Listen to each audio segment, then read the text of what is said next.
20 часот и 30 минути уште едно отворено студио на телевизија Нова. Вчера одбележавме 67 години од НАТО. Во Македонија беше одбележано исто како да сме членка. Рамо до рамо сме со се што прави НАТО, дури и со мисиите, дури и со учеството во сите оние конференции, докажувања, прекажувања, а се уште не сме полноправна членка. Македонија во НАТО кога и дали? Токму на оваа тема вечерва ќе дебатираме во отвореното студио на телевизија Нова со моите гости, екс-амбасадорот Ристо Никовски, добро вечер. Добро вечер. И универзитетскиот професор Ивица Јосифовик, добро вечер. Добро вечер. Еве, ајде да почнеме од ова прашање. Македонија во НАТО, дали и кога? Прашањето нема конкретен одговор, меѓутоа најмногу пречи кога некои наши функционери велат ние де факто сме членка на НАТО, само формално не сме. Тоа е, мислам, само залажување, едно што никому не му служи на чест. Македонија навистина дава придонес во НАТО, а НАТО се однесува према Македонија во најмала рака неодговорно и нелегално, ако сакате. И тоа се години. Подолго време, да ги земеме само последните, веќе 8 години наскоро ќе биде, по Букурешт. Беше всушност 8 години се наполнија од Букурешт. И тука има доста кај нас нејасноти во основата. Прво, кој не блокира во НАТО? Грција, да не бидеме смешни. Грција немаше вето во Букурешт, туку тоа беше една драматична и целосна промена, пресврт во политиката на Алијансата према Македонија и од отворени врати, ние сега сме сочени со ширум затворени врати. Затоа што ако некој мисли дека пресвртот во политиката на НАТО во Букурешт го направи Грција и дека паралелно Америка сака да не види во НАТО, а Грција не дозволува, тоа е во најмала рака наивност.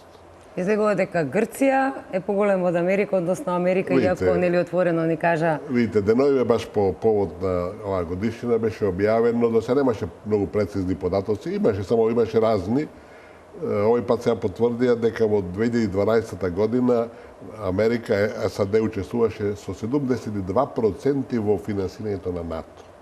Значи, тоа е 2/3 и повеќе, додека пред колку 5-6 години тоа било 61%. Значи, во меѓувреме се зголемувало. И затоа целото тој период тој пресврт се случи околу Украина, сега ќе почна да растат, веќе растат буџетите и слично. Значи, основното ова што го прашавте и вие, прво, зашто во НАТО? Кои се интересите на Македонија? И второ, дали ова се што се случува, ни служи на чест и не, како да речам, не прави одговорни. Значи, прво, НАТО ја изгуби својата улога со распад на Советскиот сојуз, во меѓувреме се преструктурира, тоа е неспорен факт, и меѓутоа НАТО се појавува во последно време, после Украина, во едно ново светло. Значи, факт е дека САД преку НАТО, главном, се гарантор на безбедноста на Европа. И тоа не е спорно. После Втората светска војна беше на секој километар имаше штаб некој на НАТО или имаше војски, оружје и така натаму и така натаму. Тоа се промени полека и полека. И после Студената војна, кога Фукујама се залети рече дека завршува историјата, мислеа дека ќе се следат работите. Меѓутоа тоа не се случи. Напротив, Русија стана после стабилизацијата на така и во период на Путин, стана главен предизвикувач на Америка и кандидат да се врати како втора суперсила, и тоа очигледно мора да се спречи. Се спречи и кога дојде до Украина, каде се случи еден класичен државен пресврт, со помош на, се знае на кого, таму делеа сендвичи Вестервеле и Нуланд, ние имаме де факто нова студена војна. Нова студена војна која долго ќе трае. И која предизвика таа студена војна? Америка. Зашто? Затоа што прво веќе дерогира нејзината светска доминација, почна да дожива удари разноразни, сега немаме време да го тојално време пошироко. И второ, сите членки на Унијата, вклучувајќи и Канада, односно 24 од 28, ги намалија сериозно трошоците за одбрана и место 2% од брутодруштвениот производ, просекот е сега отприлike 1,1%. А тоа значи дека овие други 27 земји, односно 24, одвојуваат помалку 97 милиарди долари за одбрана, отколку што е договорено. целиот тој товар паѓаше на Америка. И се Америка со пресметот во Украина, кога е конфронтира Европа, крајно непотребно за Европа мислам Европа со Русија, почнуваме таа нова студена војна. И ова да се вради пак на Македонија. НАТО е еден клуб, елитен клуб, каде секој нормална држава би сакала да биде присутна таму да земе некоја улога. Меѓутоа, ние сме соочени со непристојни предлози и уцени, кои беа формулирани во Букуреш во 2008 година, прво вето потоа членство. Со други зборови, Нешто што нема врска со НАТО. Нема врска со НАТО. Значи, прво, тоа е една уцена, тоа е навредлив однос. Ние ќе влеземе во НАТО или како македонци и не треба да бараме таму. Што ќе бараме некаде кај што треба да биде обезличени. Како еден вековен народ кој треба сега да преку ноги да нестане, нели така. Значи, тоа покажува дека ние мораме да го преиспитуваме нашиот интерес за НАТО во светло на Украина, конфронтацијата која е доведена во Европа и особено според она што нас се поставува како непристоен, неприфатлив, навредлив и како сакате однос. И туку ќе додадеме сега дека кога гледате НАТО прво и основно нуди безбедност некаква. По членот 4 од Алијансата или 5 кој беше? Ако е напад на една држава, тоа беше 5. Дека другите ќе да. По членот 5, значи сите сме нападнати. Кој може да нападне Македонија? Прво имаме Бугарија, Албанија, Грција, сите се членки на НАТО. Тие не може да нападнат Македонија без одлука на НАТО. Второ, ние веќе имавме една војна во 2001 година во која НАТО беше директно инволвиран, преку САД, 17 да не одиме по детали, 17 инструктори американски беа во Рачиново најдени. Што бара таму? Пиева кафе со терористи, како што нарекуваше Робинсон. Значи, може повторно да направат војна во било кој време однатре. Те војната не ја правиме однатре. И ако бидеме членка ние утре, не ни гарантира никаква додатна безбедност од денешната. Таа што има. Значи, да сам уште да мисла и да бидеме уште нешто на јасни, не се исклучува војните меѓу членките на НАТО. Грција и Турција беа по повеќе прилики беа пред војна. Се уште сте во напнати односи. И се уште се напнати и прашање како се развива тоа. Мислам, нема сега некои показатели кои велат дека тоа расчистено. Има подобрување, се среќаваат едно друго трето, меѓутоа основните проблеми остануваат. И не заборавајте дека на 2 километри од турската територија има грчки острови. Што е една неправда историска која кога тогаш може да се исправи. Само прашање на кој начин и какава војна ќе биде предизвикана за тоа. Господин Стифовиќ, зошто толку тогаш инсистираме и дали еве Македонија во сите мисии учествуваме, во сите работи што НАТО ги прави, ние учествуваме како полноправна членка рамо до рамо според нашите можности, нели, според глава пожител, имаме и луѓе во мировните мисии, секаде. Зошто толку многу инсистираме, тогаш ги имаме изгледа само врските, а ги немаме бенефитите? Да, апсолутно, ние може да се каже дека сме оние главните тапкачи по рамо кога се работи за она што ние го правиме како држава за придобивките на НАТО. Ние можеме дури да одиме подзгрбавено од тоа што долго време не тапкаат по рамо за да кажат дека вие ги заслужувате. Браво, одлични сте. Да, мислам се што е, видете кај нас тие работи се прифаќаат доста лесно. Значи денеска да имате телефонски повик да се каже ни требаат 200 војници во Авганистан или било каде, ја мислам дека нема да има потреба повеќе од 48 часа ние тие војници да ги обезбедиме. И тоа не е проблем.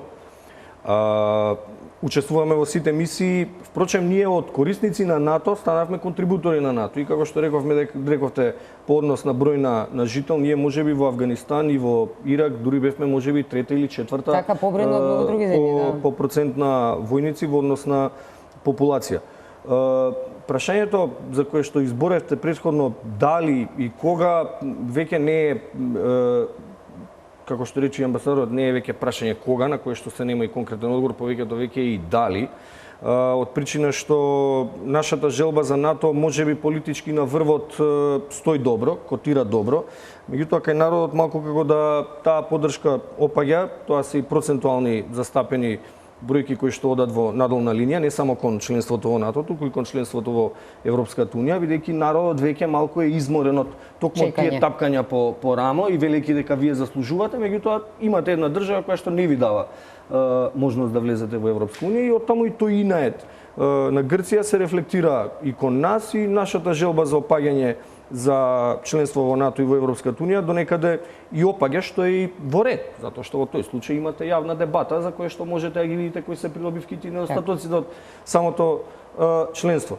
Од друга страна, ако го гледате договорот од 49-та НАТО, членот 10 па и не стипулира некои посебни услови кои што предвидуваат за членство на било која држава. Туку само да има волја да биде дел да ги остварува врските да го потпише договорот и врските така. Што се однесуваат за безбедноста. Сега како што се појавуваат кризи, како што НАТО, амбасадорот каже дека тоа е безбедносна организација, денеска би рекол дека од безбедноста е трансферирана во безбедносно политичка, па од политичка во безбедносна, денес може дури да се каже дека таа се стреми кон чисто политичка организација и со приемот на нови држави кои што во суштина допред некое време и беа кризни држави, бидејќи овој регион е кризен регион, тука немате година да немате некоја криза, тие се сега дел од НАТО. И сега како НАТО се ширеше со такви држави, така и нивните услови се продлабочуваа, кои што правно, формално не се заведени во пишаниот документ на НАТО. Па се бараше владење на право, па се бараше човекови слободи и права, кои што во однос на почитување на тие услови, Република Македонија не назадува многу. Впрочем, и самиот завршен документ од НАТО, можеме да збориме подоцна и за ветото и за приемот на Република Македонија во НАТО под привремена референција или така натаму. Во самиот завршен документ на НАТО вели дека Република Македонија е подготвена за членство, односно државите не нашле заедничко решение се додека нема решение за спорот со името. Односно, стануваме членка штом се реши спорот со името. Значи, фактички кажуваат дека вие условите сте ги исполниле, ама има еден проблем, Тоа е уцена, чисто уцена која што вели дека вие треба прво да го решите спорот со името и тоа е уште еден проблем. Тоа е многу голем проблем затоа што билатералниот спор со Грција го кренаа на меѓународно ниво како процедурална пречка за членство во меѓународни организации. Така за прв пат, токму така, да. Тоа е страшно. Пред да продолжиме понатаму, предлагам доколку се од режијата подготвени да ја чуеме изјавата на министерот за одбрана Зоран Јулевски дадена вчера на манифестацијата за одбележување на годишнината од НАТО, па да ја прокоментираме нели потоа. Бегалската и мигрантската криза уште еднаш потврдија дека силно е поврзана безбедноста и стабилноста на Европа со Блискиот Исток.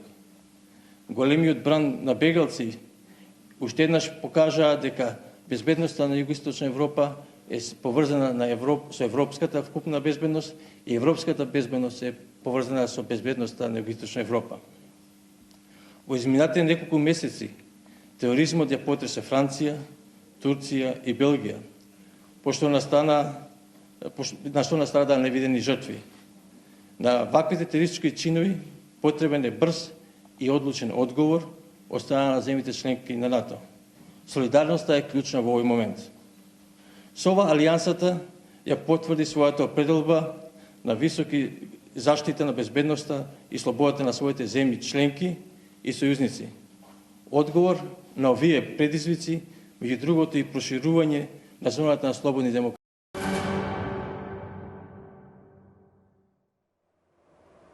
Назад сме во отвореното студио, ја чувме изјавата на министерот за одбрана.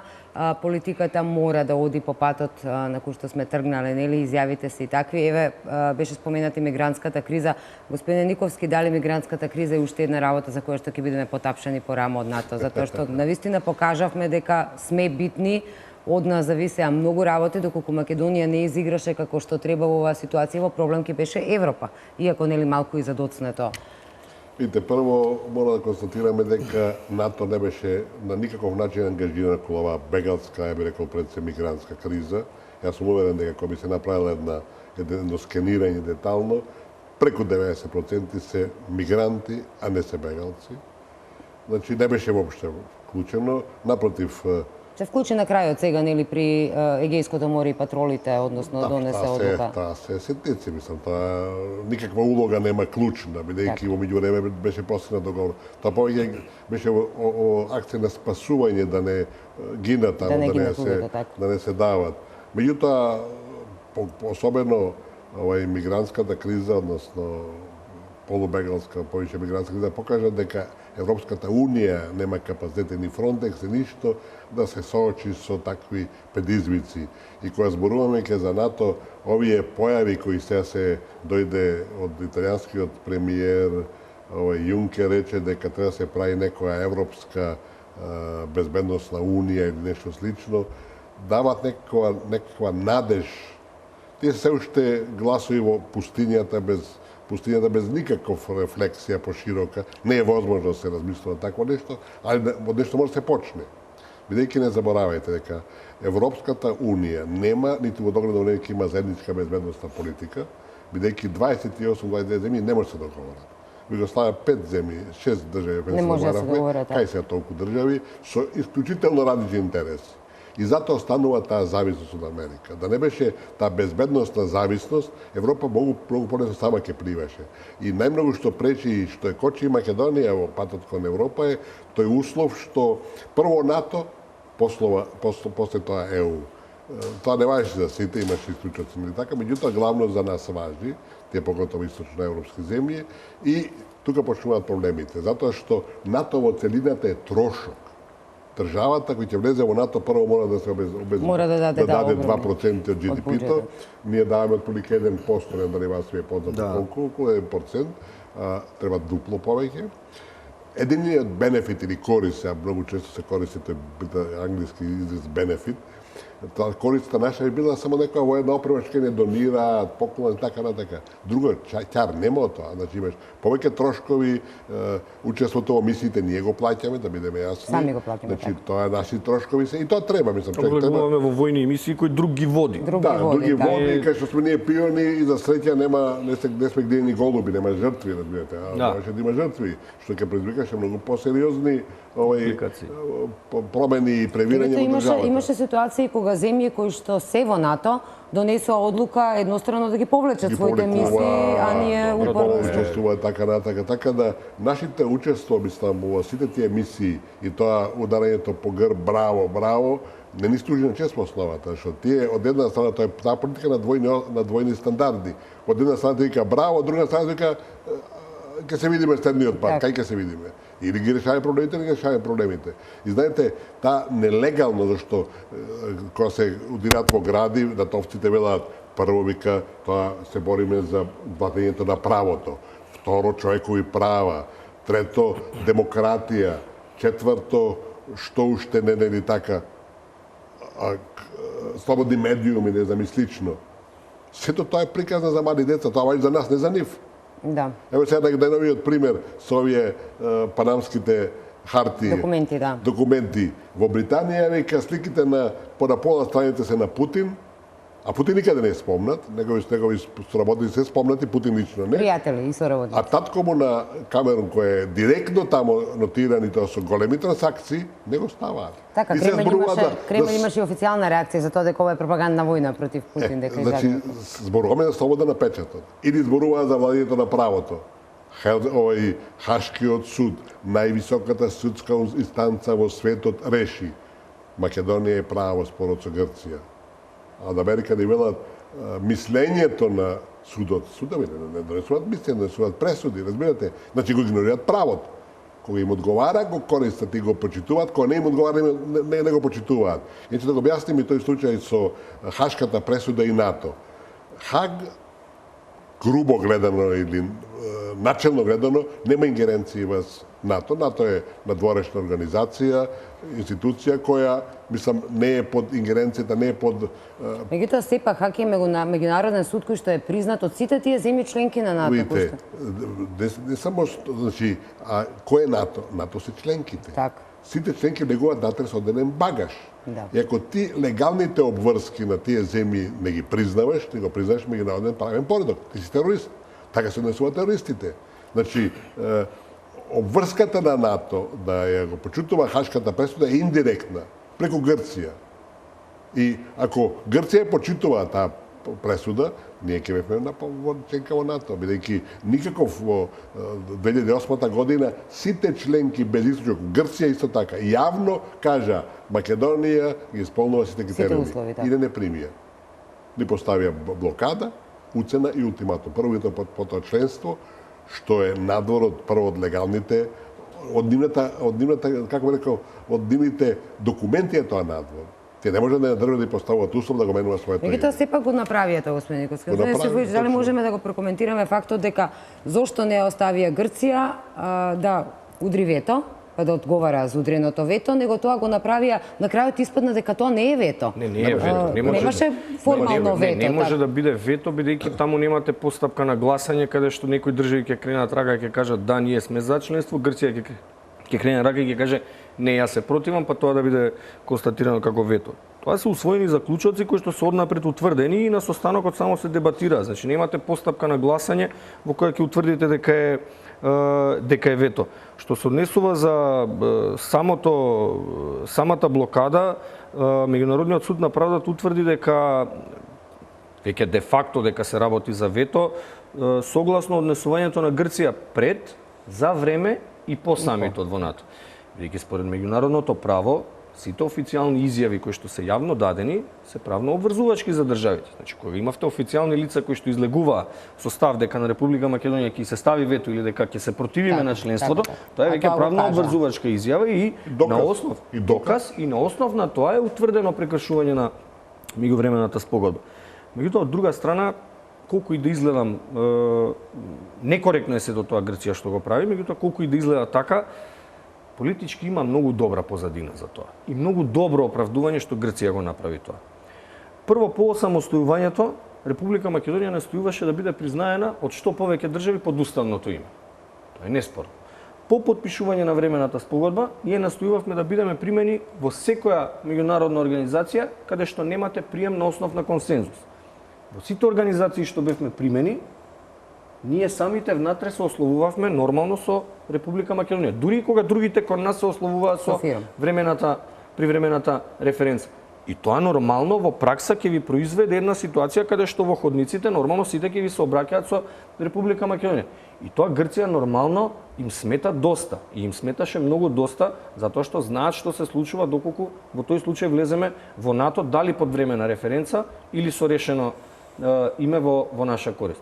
Така што од таа страна Грција од донекаде и може да се свати нејзиното однесување, нејзината оправданост така да реагира и ние настапивме од она кое што за мене е прифатливо, дека се работи за билатерален спор, каде што името Република Македонија не доаѓа во прашање во меѓународна кореспонденција, туку исклучиво само за односите со Грција, оној аспект на двојна формула.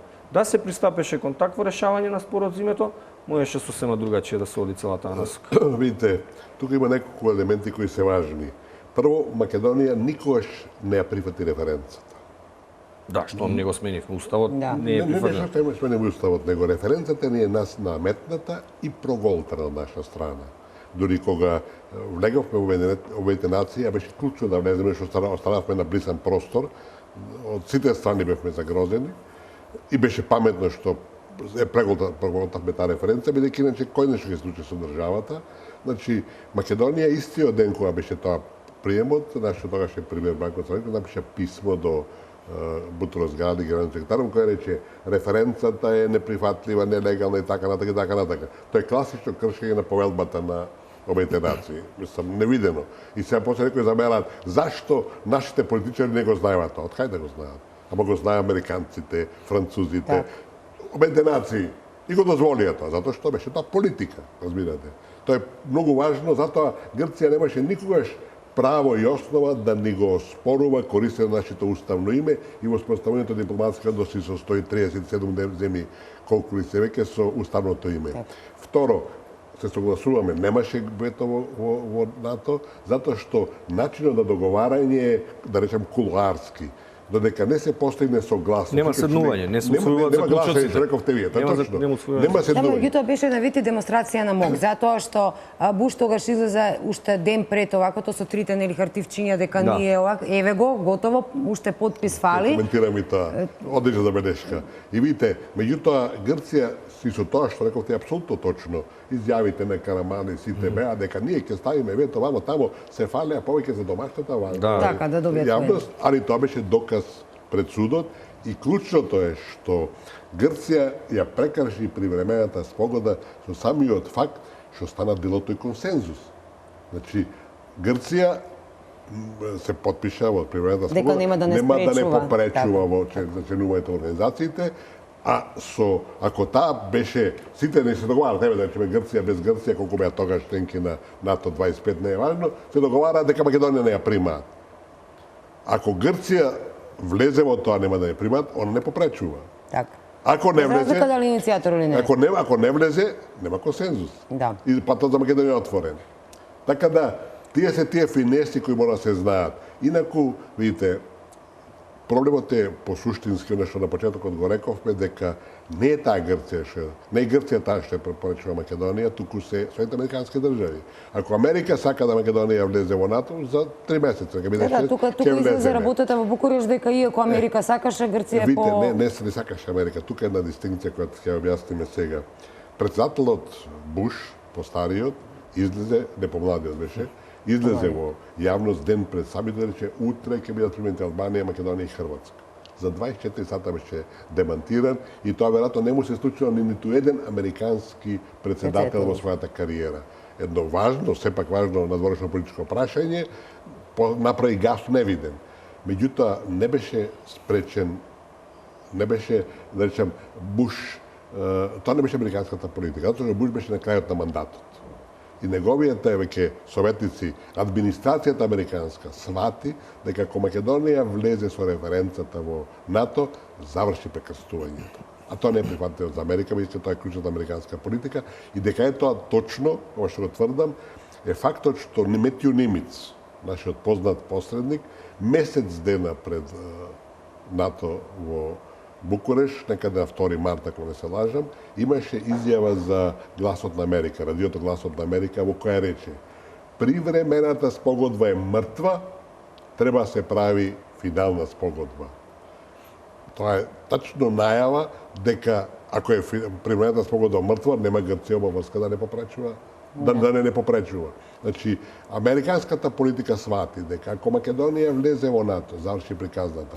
Меѓутоа, Буш, кој беше на крајот од својот мандат, сакаше лично да биде заслужен да влезе во историјата, дека го зајакнал јужното крило на НАТО со прием на 3 земји. И дека Америка беше противник наш во Брисел, односно во Букуреш, а не Грција, е фактот што Турција не се спротивстави. Да беше Грција таа што не спречуваше и Совета и слично, Турција ги направише дармар. Турција ништо не презема. Дори има информации дека вечерта после изјавата од турски извори се ова, вечерта после изјавата на Буш дека утре ќе примате Македонија, која неговите му кажале слушај нема да доаѓа тоа президент и слично, молел следба со Ѓул, турскиот премиер, председател тогашен, и го молел да не излезе со или трите или никој. Зашто пак ако трите, никој не влезе од сите кандидати, ќе биде дизастер, ќе биде крај, ќе биде неуспех на самитот и негов личен неуспех. Така да играта беше дека Буш сакаше од лични причини, меѓутоа американската администрација застана за тоа, против тоа. Тоа помина, се направи целосен пресврт во политиката на НАТО према Македонија, од отворени врати, рековме, од отворени врати, а промена на политиката на НАТО не може да направи не Грција, ни Франција и Германија не може да направат заедно. И Франција, Германија и Британија не може да направат заедно без Америка. Америка е таа што го води НАТО, рековме дека 72%, дека тоа се интересите на Америка. И менаџер на сите овие наши голготи од 2001-та, од 1991-та, односно распадот го стави до денес, се Соединените американски држави. И дека ова не е случајно што се случува денеска, е вчерашната конференција, изјавата на Бејли, која пред малку ја спомнавме, кога вели дека сега е моментот да се реши проблемот со името. Сега, кога Македонија на колена е, значи, најлесно да тепаме и да ја прекрстиме и да ја раздегорзебитиме народот и слично. Тоа покажува само дека и целата оваа криза и прислушувањето и све е само финален еден процес на едно сценарио кој се води веќе 25 години, да не достигнат до степен да не тоа до степен на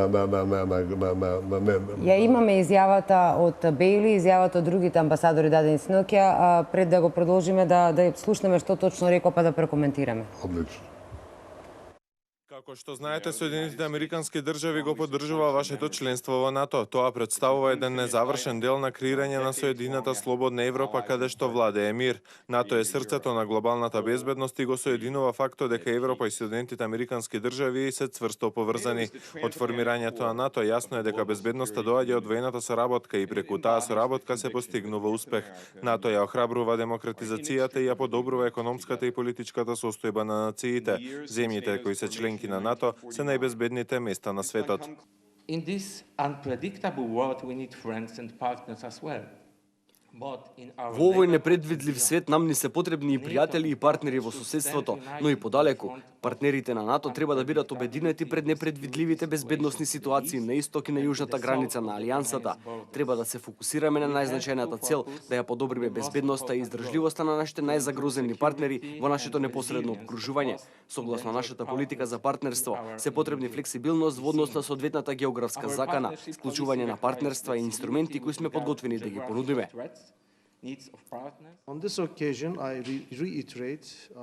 Во оваа прилика ќе повторам силната осуда за тероризмот и другите слични неприфатливи дејства. Проблемите со мигрантите и бегалците се уште еден сериозен проблем кој е пред нас. Исто така го очекуваме потврдувањето на политиката на отворени врати на НАТО, како што сите знаете, посилна поддршка за Турција и евроинтегративните перспективи на Македонија. Според нашиот став, членството на Македонија во Европската Унија е значајно не само за мирот и стабилноста на оваа убава земја, туку и за мирот и стабилноста на целиот регион. Токму така изреагиравте и вие веднаш, затоа и овие делови од изјавите се одбрани, каде што сите повторно не тапшаат по рамо и велат. Америка сака да ја види Македонија во НАТО. Пријатели ни се потребни, вели другиот амбасадор. Македонија е пријател на НАТО. Потоа дека ете членството на во Европската Унија е клучно за стабилност и така и натака и така и натака. Господин Сефовиќ, не играат ли, дали е Македонија жртва на големи игри политички на светските сили? Не, видете, ова не е дека не е вистина ова што го кажуваат. Ние не тврдиме дека тие на вистина не сакаат да не видат во НАТО. Сакаат, за сакање не е дека тоа не е никаков проблем. Меѓутоа проблем е дека не можат ни они сами да го решат тоа како ќе не интегрираат во НАТО. Така што ова може да се каже дека и повеќе од игра и мислам дека и народот веќе е свесен дека вакви изјави не можат ништо повеќе да допринесат освен еден вид на гнев. Барем јас кога слушам вакви изјави, кога некој ќе ни каже дека ние сме убава земја во која што сите гледаат некој чинител за придонес за светската безбедност, а не сме дел од таа светска безбедност, мислам не знам како повеќе да коментирам, освен едноставно дека, како што рековте и самите, не играат. А за чија насока се тие игри, тоа само тие си знаат. Зошто тогаш толку инсистираме да бидеме дел од НАТО? Што е тоа што толку многу ќе го добиеме за да дури играме и на карта на се ова што сега ни го бараат како услов? Тоа е доста добро прашање и тоа е да, не само без одговор, него веќе може и да се утврди и она па зашто впрочем и играме за да бидеме членка во НАТО, ако веќе тоа не ни го дозволуваат тие или ако тоа треба да се случи како резултат на промена на името. Впрочем, ова е еден регион кој што е кризен и речиси во секој период од нашето живење се соочуваме со некаква криза, дали таа била политичка, дали била безбедносна, дали била економска. Вистина е дека со влезот во тие меѓународни организации на некој начин може државите да се стабилизираат. Она кога ќе го кажат зона на стабилност, безбедност и демократија, не држи толку вода, бидејќи НАТО реагираше и во Авганистан и во Либија, па не гледам дека тие се нешто доста демократски или доста безбедно утврдени средини. Меѓутоа ние го преземавме тој пат и пред нас е утврдено тоа како стратешка цел. Мислам сега ќе биде некоректно ние да кажеме дека веќе нема се откажуваме од тој пат и од тоа насока, кога веќе најголемите филтри за влез во тие организации сме ги поминале, останува оној единствениот најтежок кој што треба да се реши, а ја искрено за тоа прашање сум песимист, без разлика што постои можност дека ако сме во оваа политичка криза, дека сега е вистинскиот момент за решавање на тоа прашање. Ја мислам дека не, ова прашање со името ќе трае уште доста долго и искрено не гледам на повидок некое позитивно сценарио. Зошто тогаш толку многу често не потсетуваат дека сега е вистинското? Ова не е прв пат, и пред 2 години беше последен миг, вистинско време и така натака. Имам дели од изјавите, нема ни тука да не ги читам сега, разбирате, на Рикер и слично. Видите, прво прашањето зошто НАТО, зошто наш интерес за НАТО. После распадот на Југославија и Советскиот сојуз се распадна тогаш и Чешко-Словачката република, се создаде една нова ситуација во Европа, кај што НАТО не знаеше што да прави. Немаше веќе резон детар, немаше основа Непријател. немаше непријател. Му требаше основа за постоење, всушност. Да, му требаше основа за постојање, бидејќи непријателот се распадна, Така. Варшавскиот пак се распадна. И војните во Југославија му помогна исклучително многу да добие некој, да речам, легитимитет или слично. После веќе почна со Афганистан, со Ирак, со Либија. Со Либија подоцна, меѓутоа со нападите на 11 септември и слично, значи веќе се појави некоја друга додатна потреба. Меѓутоа Европа за безбедносно, кога зборуваме од безбедносен аспект, Европа може да биде обединета и безбедна само со Русија. Не може да се гради безбедност во Европа без Русија, зашто тоа автоматски претпоставува конфронтација. Русија е една голема земја. Што беше и тест со повикот за економско ембарго кон Русија од страна Меѓу на... другото, и тоа чудо што Да се види кој од земјите ќе... што успеваше тоа ембарго и се уште, односно блокада економска на Русија, што успева се уште едно чудо. Тоа покажува дека таа доминантна позиција на Вашингтон, зашто Европа, да се збереме, нема никаква причина да се конфронтира со Русија. Никаква. Нити потреба, нити причина. Напротив, дури има и загуба, голема економски загуби, имаше огромни... И ќе имате, зашто те уште продолжуваат тие санкции, така наречени во Русија. Рековме дека Украина е чисто дело на Запад, да се Русија трне од меѓународната Па зар Европа сцена. мало дете да дозволи една земја, цела Европа, сепак туку имаме сили како Германија, Франција, Британија, сепак не е една земја. Не е така. Има сили, меѓутоа, сепак, знаете, таа зависност остана од Втората светска војна и да се разбереме со тие Маршалов план и така натака, американците многу помогнаа да Европа се врати на еден колосек на развој, напредок и така натака. Меѓутоа, клучот на американската надворешна политика, кој е даден од Бжежински во неговата чувена книга Големата шаковска табла, во самиот вовет тој вели: прв пат во последните 500 години имаме да една неевроазијска земја доминира со светот. Тоа се случи превратот во последната декада од минатиот век, кога се распадна Советскиот сојуз, и прв пат вика имаме една сила која вистински доминира. И вика, основна задача на американската надворешна политика е да не дозволи било која земја од овој евроазијски регион да стане конкурент на Америка. А ние сме сведоци дека пред десетина години, кога почна руското враќање на сцената, главно беше повторно со Сирија на почетокот, имаше други прилики, се покажа дека Русија сна голема врата влегува на меѓународната сцена. А Бжежински, кој почна со Картер во 70-те години, беше дипломатски шеф на двете кампањи на Обама. Значи, неговото влијание останува. Тој беше направи целата своја кариера на антисовjetска политика, која се уште тече, и плашејќи се да ја изгуби Европа, ако Европа се повеќе соработува со Русија, влијанието американско ќе се губи. Кога почна тоа, мислам, 2 пати годишно Меркел и Путин се среќава на, што викаат, brainstorming meeting, значи на едно целосна и длабока анализа на движењата во светот, 2 пати годишно, еднаш во Германија, еднаш во Русија. Кога видоа дека тие процеси одат и тоа се продлабочуваат, Америка се вмеша. се сепна и се мораше се направи, и затоа дојде Украина.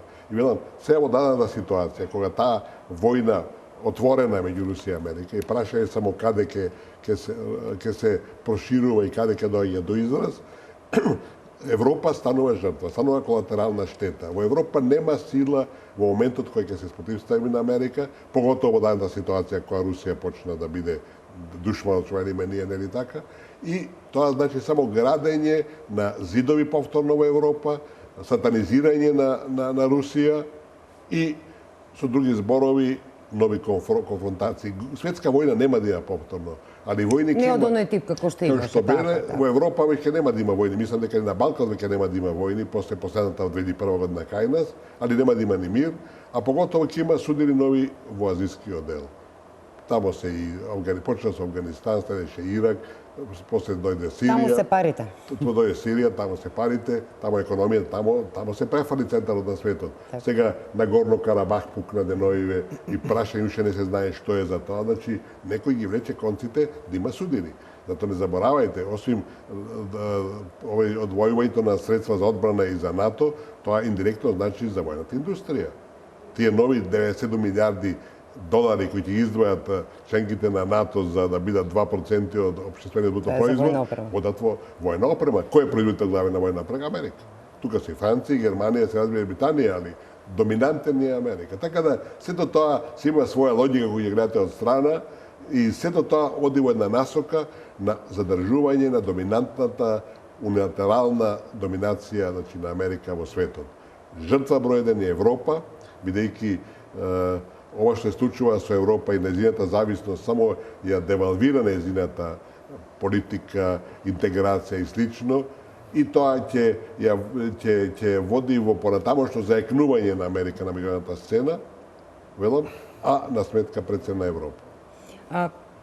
Ке нашиот сосед Србија прилично се јасни работите таму, повеќето од населението е против НАТО, иако и Србија како земја, нели, има аплицирано и сака да биде дел од НАТО, сепак таму поголемиот дел од населението поради бомбардирањето. Србија има резолуција. Резолуција, така, да. Резолуција на собранието да не биде не членство, али со работка да. Да.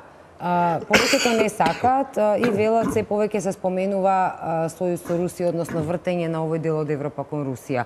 Постои ли таква реална можност или мислите дека нема Русија до тој степен да дојде да направи конфронтација со НАТО овде на овие простори? Бидејќи се спомнуваше и Полска, потоа оние кога беше кризата околу поставувањето на антиракетниот систем и така натака.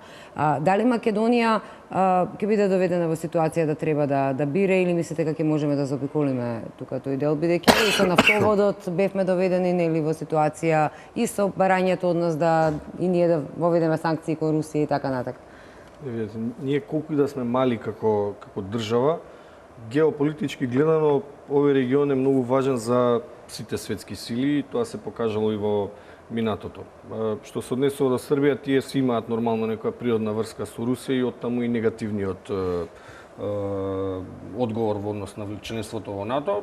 Тука треба да се навратите на 99-та година интервенцијата на Косово, која што нормално беше протежирана од САД, свежа и таа ќе биде за долго време свежа. Србија не може да го заборави Косово и нема да го прежали никогаш, иако реалноста е таа, затоа имавте и реакција на Русија во Крим. Тоа е природна врска која што ќе трае доста долго време, иако треба да се има во предвид дека Русија не реагираше така како што се мислеше дека ќе реагира во 99-та година кога беше подготвена да навлезе во Србија или да реагира воено, па тоа не го стори, меѓутоа пак Русија и Србија си имаат таа врска која што ја негуваат и мислам дека таа ќе им трае доста долго. НАТО, а што се однесува до Македонија, исто и со нас е случајот. Ние веќе уште од самото осамостојување тежнееме кон членство во овие организации, така што не верувам дека некоја пречка би дошла од Русија или од некоја друга источна. Кога не успеа Русија во тоа време со поголемите источноевропски држави да реагира за да се спречи нивно членство во НАТО, не верувам зошто би го сторила тоа и со нас и не верувам дека такво нешто ќе произведе некакво дејство. Може да прецизираме тука дека Србија нема политика на зачленување во НАТО, во ЕУ да. Србија има декларација на собранието, на парламентот српски, во која вели дека нема влегување во НАТО. Знаете, ова што кажувате вие за Косово, го бомбардирало ги Белград, не заборавајте. Така. Уништени се стратегиски таму, не само Белград, цела Србија, мостови, огромни штети се и како после тоа да имаше и жртви, тоа невини жртви. Меѓутоа, знаете, ова ваше прашање кое мислам апсолутно релевантно, моје длабоко уверување дека Русија нема политичка и безбедност, нема политика и безбедностна димензија за Балканот и за Европа пошироко ли да зборуваме за Балканот, бидејќи тука остана уште некои недоречености. Јас споминав 2 години во Москва и не стекнав впечаток дека тие размислуваат политички и безбедносно за овој дел од Европа.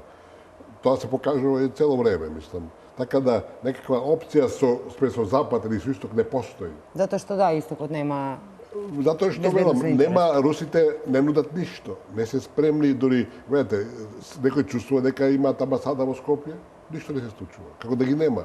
А овој ни држи секој ден лекции, бејли, што да правиме, како да правиме, дали да закопчеме кошулата или да гледаме низ пенџере, мислам, тоа дури е дегутантно често пати, за избрачкиот список, за он издегува да ни чита дека нема да има избори на 24. Што не е негова работа. Што не е негова работа.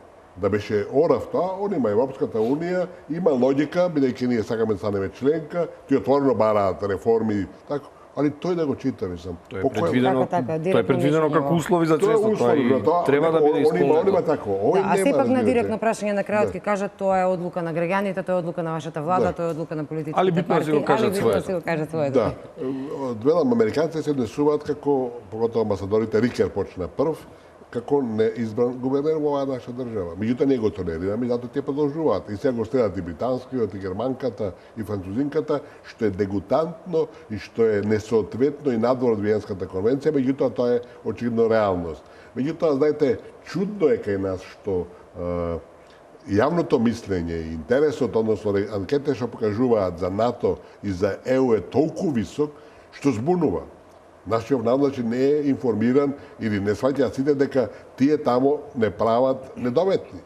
Вика, прекрстете се, па ќе ја примиме. Да, апсолутно. А ќе Нашиот добиете народ што е ништо, ќе дадете пари повеќе во буџетот, од буџетот. Мислам, апсолутно, нашиот народ е неинформиран. Кај нас нема отворена јавна дебата околу придобивките на статуците од членство во тие организации. Меѓутоа, ја искрено па сум малку па и среќен што тој процент речи си да малку опаѓа. Ние на почетокот кога го добивме статусот Беше кандидат огромен, имаше над да, 90%, што Точно. ниту една држава од Немаше, да. кој што влегува од 2004 наваму немаа повеќе од 65-70%.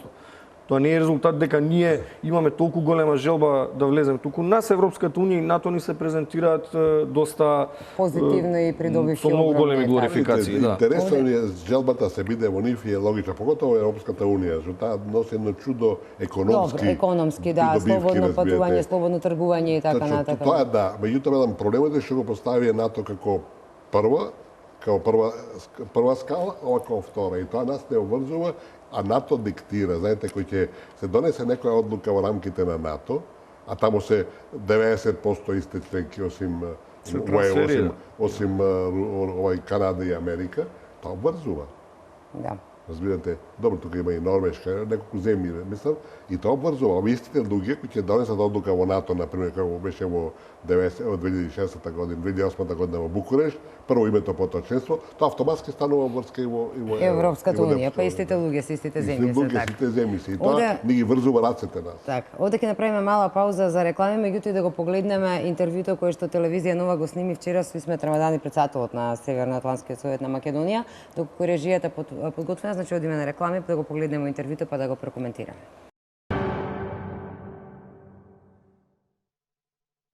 Господине Рамадани, Република Македонија веќе подолго време ги исполнува критериумите за членство во НАТО алијансата.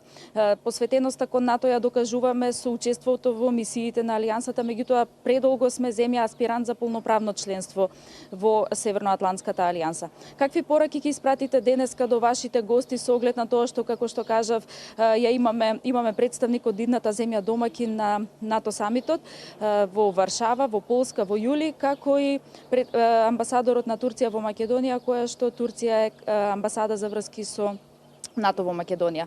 Сметате ли дека мигрантската криза, предизвиците, проблемите што ги носи таа е причина плюс за членките на НАТО да размислат дека бенефит од македонското членство во Северноатлантската алијанса ќе имаат сите, не само Македонија, туку и НАТО и особено регионот и Европа кои што се соочуваат со овој предизвик?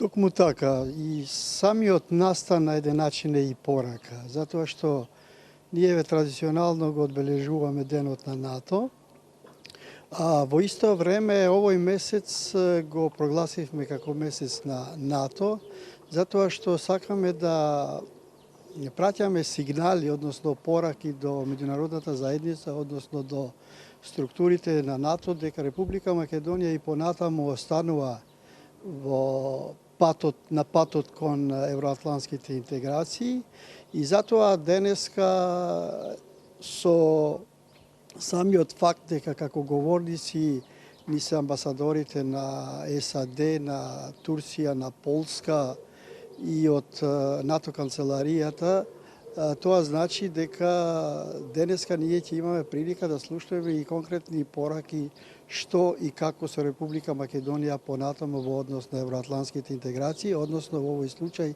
членството во НАТО. Точно е тоа дека ние сме во политичка криза, меѓутоа во таа политичка криза се разбира дека треба да не престануваат ангажирањата на Република Македонија за влез во НАТО, затоа што тоа е концепт, тоа е опција на Република Македонија и денеска на еден начин ние уште еднаш потврдуваме дека силно ќе работиме кон тоа што значи членство на Република Македонија во НАТО, пошто се наоѓаме измеѓу, односно пред самитот на НАТО кој ќе се одржи во Варшава во јули месец. Не случајно гости ни е и полскиот амбасадор, за да ни еден начин даде и насоки и нивното ангажирање Република Македонија сепак да биде тема за дискусија во следниот самит и се разбира дека секогаш очекуваме позитивни вести затоа што очекуваме дека ќе надминеме политичката криза, ќе имаме фер избори, односно кредибилни избори и тоа е еден момент, односно еден критериум кој го бараат и НАТО и Европската Унија, а тоа ние се надевам дека нека биде и наша порака од Евроатлантскиот совет до лидерите на поголемите политички партии, да се најде тој консензус, да се надмине оваа криза и да го вратиме евроатлантскиот концепт, односно да направиме нешто повеќе во тоа што значи шанси за членство во НАТО. Така, конечниот излез од политичката криза е неопходен, меѓутоа и претходно Македонија неколку пати извиси, почнувајќи од Букурешт 2008 па навака, во Велс пред 2 години не добивме никаква стимулација. Реално што може да очекуваме, еве хипотетички, доколку конечно се стави крај на оваа политичка криза, дали Македонија може да оди чекор напред на самитот во Варшава? Ако се стави крај на политичката криза, тоа мислам дека и НАТО структурите и другите фактори кои влијаат во тоа што значи членство во НАТО, односно да се поканиме да бидеме членка на НАТО, може да ни биде еден вид, ајде да кажам, и награда за Република Македонија дека успеа да се извлече од политичката криза и во тоа НАТО структурите, дури би рекол, би се ангажирале и во тоа што значи проблем со јужниот сосед Грција. Ако веќе имаме позитивни оценка за справувањето со мигрантската криза, тогаш мораме да покажеме уште малку капацитети од потенцијал во Република Македонија дека се спремни сме за членство во НАТО и тоа ќе го направиме само со ангажирање на сите субјекти во Република Македонија и конечно да почнеме нешто афирмативно да кажуваме и да зборуваме значи за Република Македонија, затоа што тоа го очекуваат и граѓаните во Република Македонија, тоа го очекува и меѓународната заедница. Можевме да чуеме и од интервјуто со господинот Исмет Рамадани дека Македонија очекува да биде член, очекуваат граѓаните, ги исполнуваме сите услови, се што е побарано од нас и технички, и воено, нели, влеговме да ги исполниме буквално сите услови што ги бараше НАТО, како што констатиравме, освен еден единствен чуден услов за влез во една ваква организација, односно смена на името на Република Македонија. Меѓутоа, она што е интересно е што кога Македонија беше во Букурешт, беа и Албанија, нели, како земја, а еве сега најави и за Црна Гора, односно Црна Гора ќе биде исто така членка на НАТО пред Македонија. Како ќе го прокоментирате ово? Видите, во НАТО, во центарот во Брисел се свесни. Исто така и во Вашингтон, и во Берлин, и во Париз, и во Лондон, дека тоа што се прави со Македонија е еден абсурд, дека е тоа нешто неоправдано, необјаснливо. Меѓутоа, политиката си е политика, интересите и целите се интереси кои никој не може да ги доведи, поготово кога доаѓаат од Вашингтон, и свесни дека не можат на следниот самит кој ќе биде во Варшава да го постават прашањето на прием на нови членки, а да нема Македонија, а единствена е сега тука Црна Гора, тие на минатиот самит решија дека го дерогираат тој настан кој е за нив најгламурозен, најважен, или така еве растеме со други зборови, го симнаа правото на одлучување на ниво на министри. И тоа беше јасно, дека тоа е на един начин да се заобиколи Македонија, а да се прими Црна Гора. И тоа се случува, Црна Гора е добивајќи поканата и подготовките, мислам се во таа насока, веројатно ќе се формализира тоа на самитот во Варшава, али бидејќи прием нема да има во Варшава, значи прашањето на прием нема да се постави, Македонија пак ќе биде изиграна. Знаете, нема никаква индикација дека блокадата према Македонија, уцената и ултиматумот прво името поточензо ќе се промени и сега да не забораваме дека во дадените услови, спомнавме да повториме дека сето што ни се случува последнава година, прислушување и све, се е дел од тој мозек да не кутнат. Најдобра потврда е изјавата на амбасадорот Бейли, кој вели сега, кога се на колена, ако не ве дотепаме кога.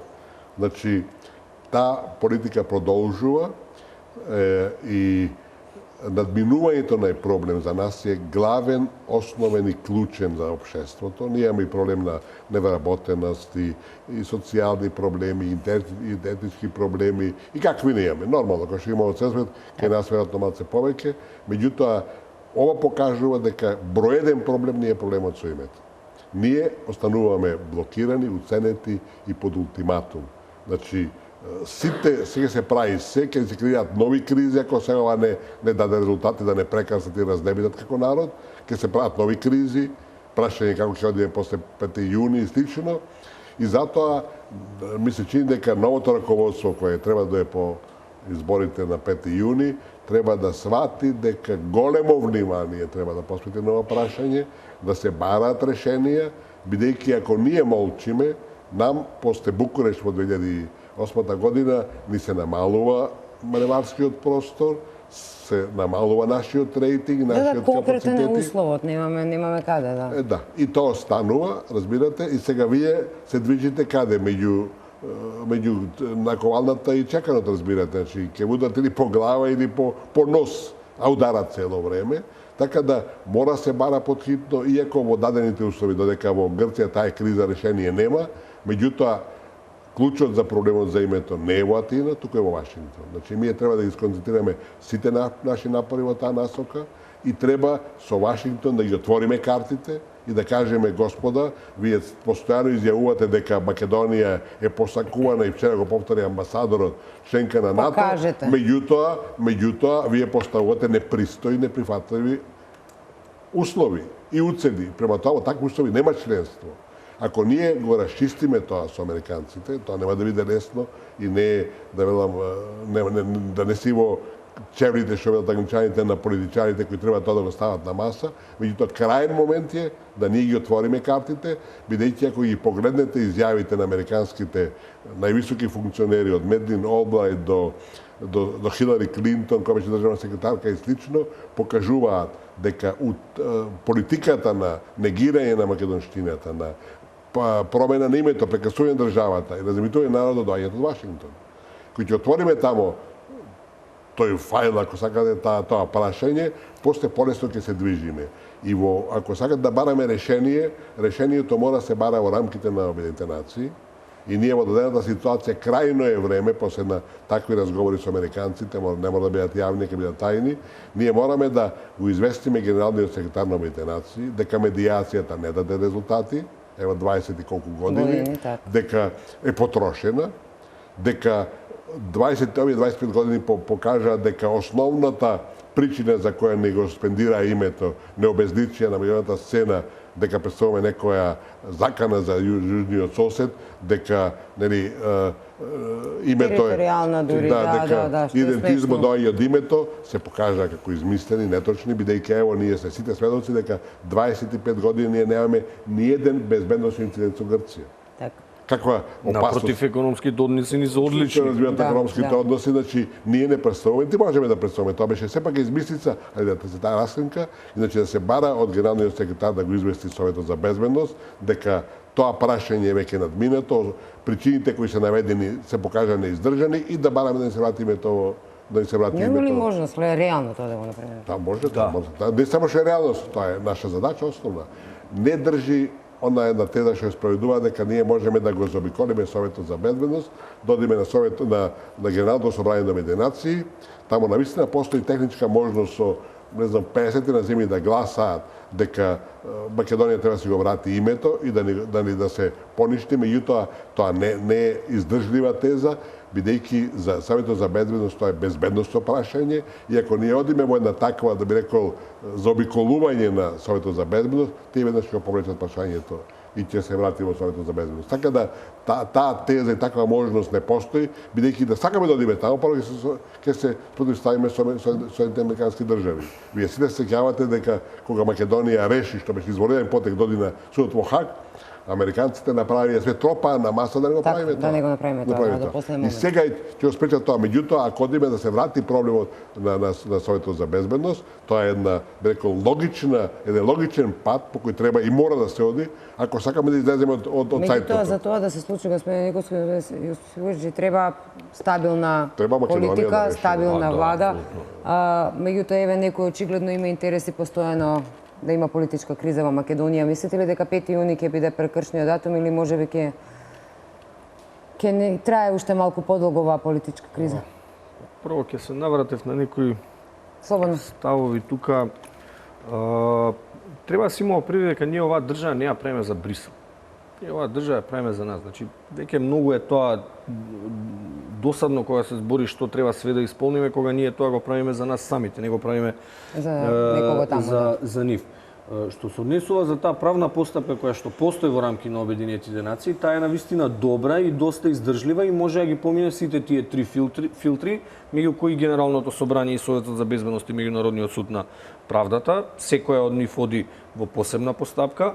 Држи стојалиштето дека пред Генералното собрание ќе оди тоа малку потешко, бидејќи ќе треба да се оди пред правниот советодавен комитет. Впрочем, тие држави и не се должни да кренат рака за нас, бидејќи тоа е признавање на билатерални односи, не е во рамки на меѓународната организација. И да, во тој случај би се префрлило пред Советот за безбедност, каде што би било тешко, бидејќи ќе треба и постојаните членки да гласаат по тоа прашање. И најдоброто можеби решение е да се оди пред Меѓународниот суд на правдата, каде што ќе се побара поништување на меѓувремената спогодба, бидејќи таа што ме еднаш веќе прекршена, значи се оди на патот кон тоа таа веќе да не се почитува. Впрочем, нема ни временска рамка до која што таа треба да трае и резолуциите веќе од претходно не важат. И јас сум за тоа. Меѓутоа, проблемот е што ние со грците преговараме не толку за нашето име, колку што за членство во Европската унија и НАТО. Бидејќи ако ние не бевме условени со членство Нема во зашто Европската да унија, преговараме со нема Грција потреба да воопшто. имаме Ние временна разговараме, не спогодба. преговараме, не разговараме. Разговараме, да, значи да имаме таа правна медијација. терминологија дека разговараме, односно водиме разговори, да не постоеше меѓувремената спогодба, да немаше потреба ние да пристапуваме кон Европската унија и НАТО, ние без проблем ќе можевме да си го користиме нашето име Република Кој не Македонија. признава, Впрочем, и според кој не, повелбата на така. Обединетите нации, правото на самоопределување е загарантирано за сите држави членки. Само идентификација поточно. Не е само определување, Добро. само идентификација. Тоа се прави за идентификација. Self-determination. Да.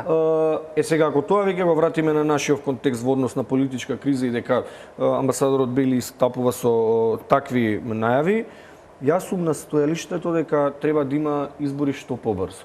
Колку повеќе се одолговлекуваат изборите, толку таа криза Апсолутно уште повеќе ќе ја јаде државата од корен. Апсолутно точно. Јас се согласувам дека треба изборите се закажани 5 јуни,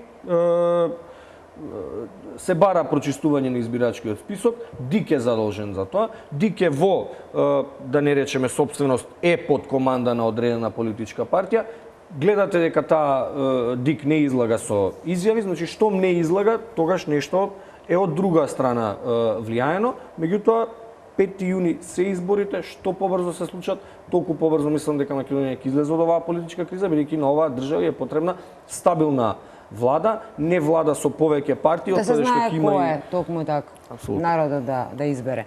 Тука нема дилеми. Секој ден што се доголечуваат изборите, оваа држава скапо ја чини и може да ја чини прескапо. Затоа што државата станува во хаос, без водство, дезориентирана и сега сите се мешат од надвор, не кажува што да правиме и како се однесуваме. Така. Како ќе искоментирате дека некои го нарекуваат НАТО, односно НАТО визави Америка, нели, светски полицаец, други го нарекуваат како и нешто соседи, нели, злочиначка организација или како беше кованицата и така. Да.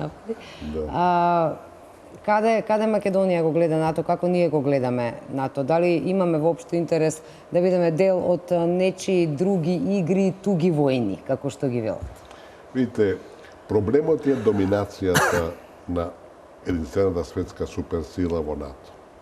Ако тоа се на некој било каков начин регулира или стави во вистинска димензија, све ќе биде полесно. Такво нешто во моментов е незамисливо. Не доаѓа во предвид, не е можно едноставно, тоа значи дека продолжува истата политика, разбирате. Така да, НАТО има и позитивни своји карактеристики, бидејќи е единствена организација, поготово од воен карактер, која може да реагира некаде, да спречи нешто. Во светот се случуваат уште непредвидени и негативни тенденции и работи и НАТО може да одигра позитивна улога. Меѓутоа, во конкретниот случај и во последно време игра крајно негативна улога, бидејќи ја конфронтира Европа со Русија. Сирија покажа на еден Путин повлече брилјантни потези во Сирија, отиде тамо, после 5 месеци ги повлече силите, односно воздухопловните и пешадијата или дел не сите, а сите Обама изјави кога Путин рече дека одат во Сирија, че ќе зажари, мислејќи ќе се изгубат во пустињата кој што беше во Афганистан случајот, тој после 5 месеци направи пресврт тотален во војната. Ево го сега Хафез, овој Ел Асад, синот, јас го познав таткот и прилика да го сретнам во Хавана,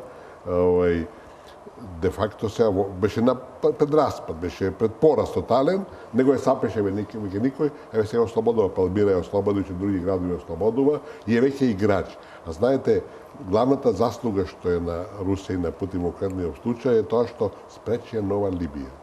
Ако се случеше да го срушат Асад, бидејќи без него решение не е возможно, ќе имавме апсолутно нова Либија. А Либија, не заборавајте, голема земја ли со 7 милиони, 7,5 милиони жители. Така да не е страшно.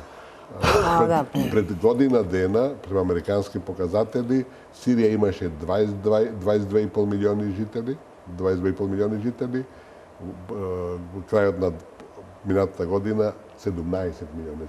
5,5 милиони жители ги нема. Меѓу нив се и бегалци што поминали Македонија. Така да тамо е катастрофа. И ако паднеше Асад, ќе беше нова Либија, целиот регион ќе беше во еден хаос за следните можда 20 години. Така да улогата на Русија и покажа дека во Сирија покажа дека не може ништо се случува во светот без Русија. Али Русија, која велам, јас тврдам дека следејќи ја после распадот на Советскиот сојуз, политиката прво која водеше Горбачов, после тоа Елцин, а и сега Путин, не е агресивна. Русија нема потреба од агресија до освојува нови територии. Има премногу територија таму која се ги чува своите. Не сака своите со право ги чува, како што беше и случајот со Украина. Крим беше подарен од русите, од времето на Хрушчов.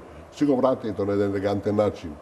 Сакам да кажам дека конфронтирањето кој го прави НАТО сега со Русија, за сметка да се обидува да ја концентрира Русија да се грижи за своето соседство, да не има аспирации надвор од регионот, е погрешна, бидејќи не може да има прво безбедност во Европа без Русија, а и во светот не може да одвиваат работите во една позитивна насока, ако Русија не го зема свој дел на одговорност, ако сакате, не на правата.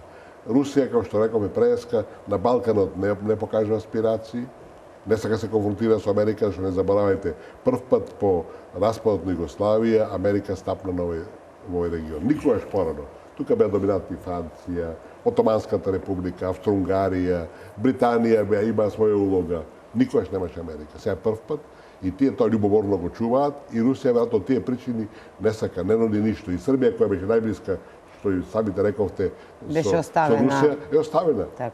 Никаква ќар посебна Русија нема од Србија нема од Русија и тоа се свести во да тие градат политика на добри односи со Русија, меѓутоа свести дека Русија не е алтернативата и тие робусно према Брисел во смисол на Европската Унија и тоа е позитивна аспирација за сите нас, без НАТО, така да тоа може да биде научени и за Македонија, меѓутоа, знаете, во Македонија имаме внатрешна поденеско одредени политички сили, запнале само НАТО, само Америка и слично, со право, бидејќи, благодарејќи на таквата политика на НАТО, го имаат Косово кое беше одвоено. Велате дека има интерес Македонија да се држи, да биде горечко жарче кој во секој момент може нели да повторно да избувне однатре, повторно да има војна, односно цело овој регион на Балканот, дека го чуваат така полу изгаснат, полу неизгаснат, за во некој нели даден момент некои интереси и светски сили да го повторно запалат доколку биде потребно, нели? Имаме ли ризик ние повторно кај нас од такви ситуации? Мислам дека нема да има нови војни во Балканот. Заврши со 2001 година, меѓутоа резултат на 2001 беше Охридскиот договор. Охридскиот договор значи рушење на Македонија од НАТО. И таа политика продолжува и денес, така ќе продолжи и понатака, велам, доколку ние не се избориме да главен да речам не аргумент, него главна основа с која го прават тоа е проблемот со името, што не држат ни риба, ни жена, што велат нели така, полу нешто и со сите можности да тука интервенираат, да ги вртат работите во негативна насока. Се врши урбанизација меѓу друго на земјата и слично. Меѓутоа велам наше да тргнеме во една офанзива, робусна офанзива на решавање на проблемот со името на начин кој правно и паметно. Правно и паметно кој ќе ние не можеме да имаме друго си Македонија, да се најде некој начин како тоа ќе се компензира било што, затоа што со промена на името ние губиме идентитетот како народ. Така. Мораме повторно да направиме уште една пауза за реклами, па се враќаме повторно назад.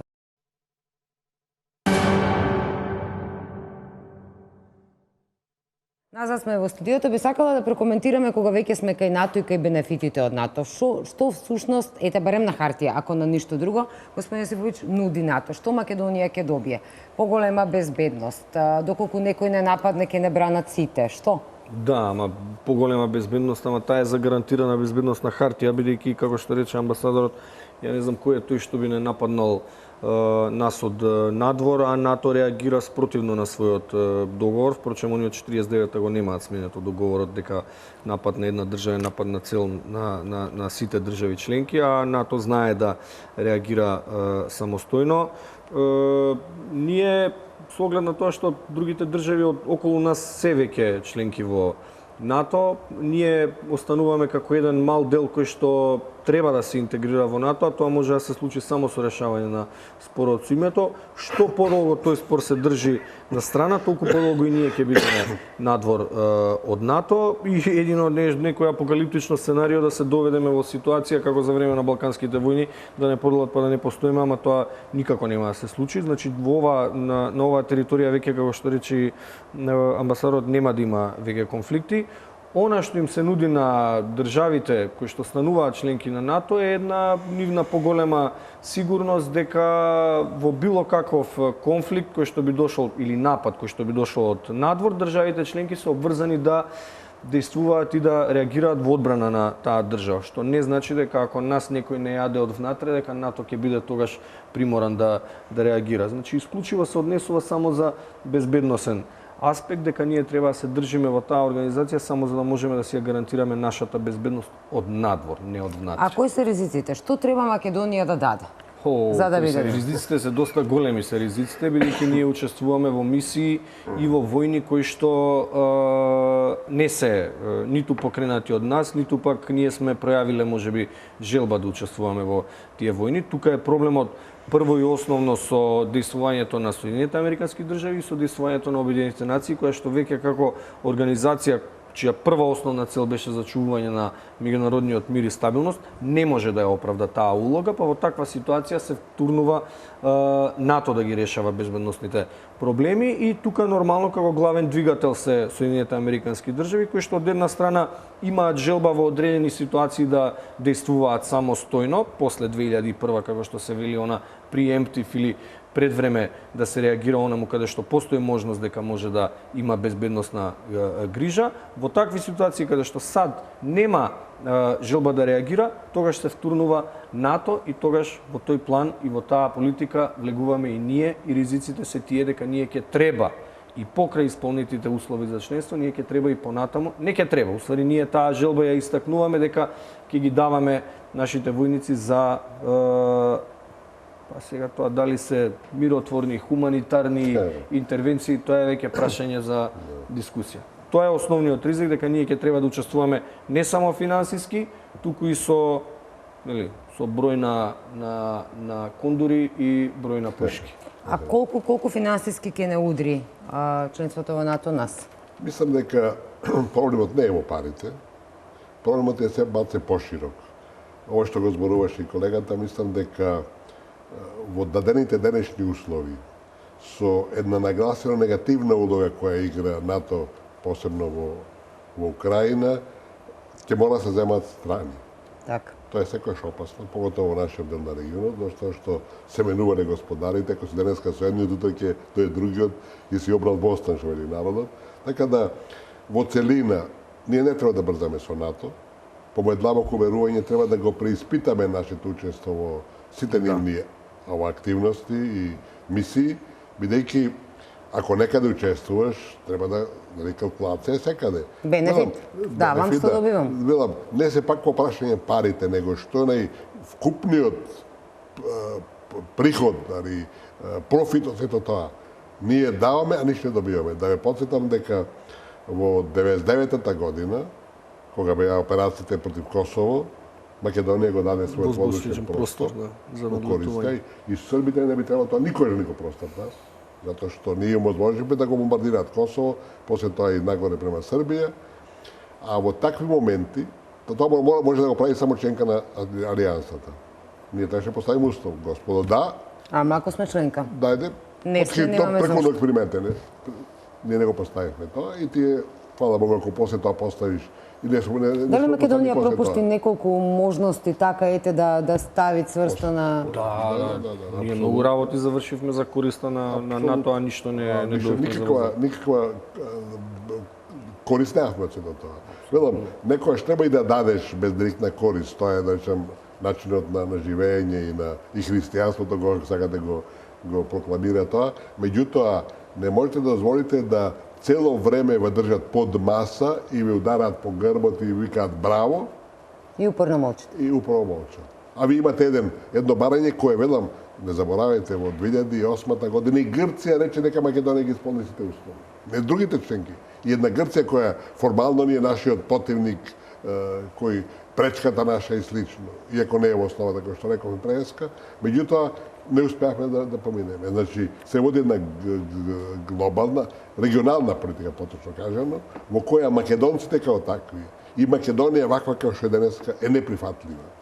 А Македонија без македонци, тоа е нешто друго и нема ни потреба во основата. Нема потреба. Не заборавајте, ние во 2001 година и во Уставот ги променивме, веќе не се малцинства, етнички групи, него се припадници на други народи.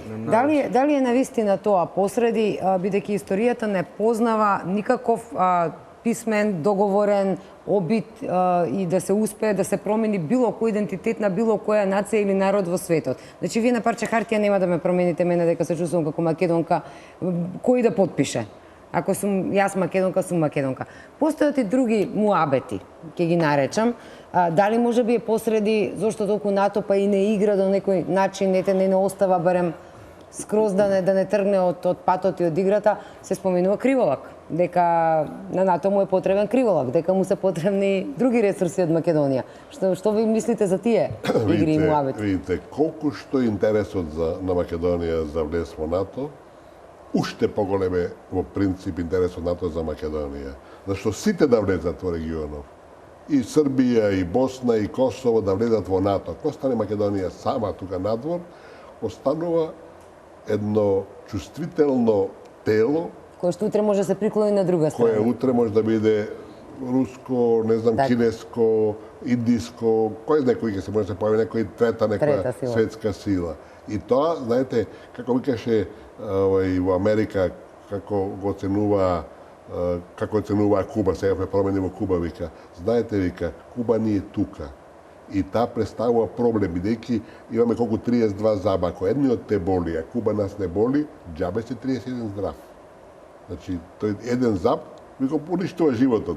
Болка, Те боли цела уста. цела уста, температури и слично. Така да исто се работи. Интересот ни е поголем. Меѓутоа, во тие глобални, да ги објасниме, веќе немаше ни простор, американски гледања во регионот, реков би после распадот на Југославија првпат стапнаа тука, тие играат на картата на албанците.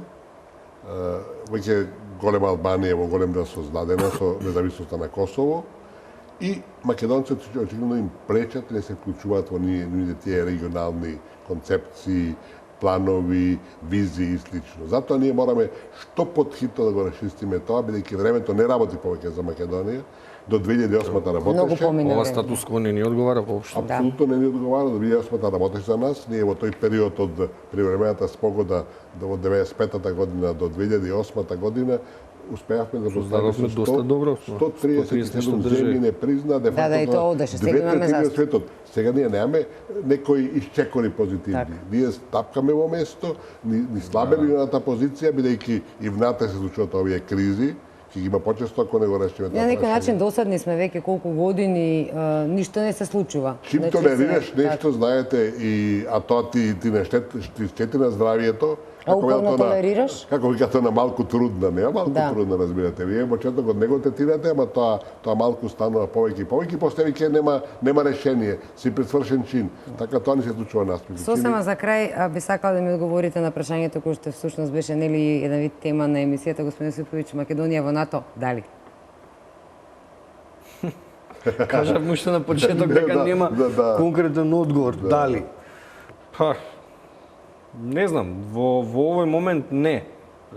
Од причина што мислам дека и НАТО е доведен во ситуација од самото негово постоење, бидејќи внатрешно има и самиот тој проблеми и самата негова основа за да функционира е доведена во прашање. Ако се оди на тој принцип дека сите држави од регионот влегуваат во НАТО, држи ставот дека ние не смееме да останеме надвор. Да, апсолутно не смееме да останеме изолирани, бидејќи во таков случај и политиката на другите држави ќе биде кон нас. Вие имате соседи кои што искрено, за волја на вистината, имаат доста големи побарувања од нас. Значи секоја држава, значи штом седите надвор за секое наредно членство во било која меѓународна организација каде што се усвојуваат одлуките со консензус, вие ќе бидете условувани од сите соседи кои што се дел од тие организации. Така што ако се прашува за тоа дали, да, НАТО апсолутно да, кога тоа е неодредено време се додека не се реши спорот со името. Мислам соседите сите имаат аспирации према нас, дали некој во однос на Името, црквата, јазикот, малцинствата, територијата. Сите, значи сите соседи имаат аспирации кон нас и тоа ако влезат, а влегуваат сите во членство и во НАТО и во Европската унија, тоа ќе биде многу тешко за нас во иднина за преговарање. Што делите стават? Прашањето, ако е така со еден збор да се одговори, дали за НАТО, мојот одговор бил не. Меѓутоа, истото ова свет држи. Од истите причини, така. Од истите причини не смееме да го тврдиме. Треба да бидеме на линија, али да не брзаме. И не по секоја цена. И не по секоја цена, во никој случај. Во никој случај, разбирате, значи, дека биде отворено, знаете, една разлика да ја потенцираме. До Украина, Москва немаше никакви приговори на нашата аспирација за НАТО, нити на Србија, нити на Македонија, нити на Босна. Србија немаше нити аспирација. Да, но не ги интересираше. Не, ги интересираше, али не беа против. Така.